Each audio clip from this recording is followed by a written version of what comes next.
Now before you reach out for fast food, hear me out. I get it. You might not have lunch or dinner prepared, but here is a neat little trick how you can make steak in less than 3 minutes. Let's go, time's ticking. If we want to make steak in such a short period, we obviously need to cut it thinner. Usually I'm going for about 2.5 centimeters, but today I need to go thinner.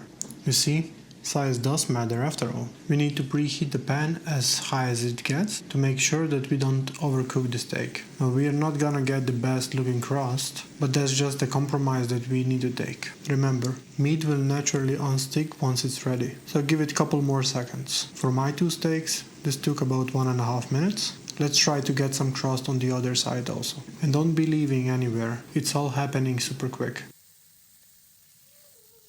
Place it on a cutting board and do give it some rest time. Even a few minutes goes a long way. Once you're ready, slice it up. I like to go reasonably thick here. Here is the end result. It's not the perfect steak, but it's still done medium rare, just the way I like it. Put some salt on it and you're golden.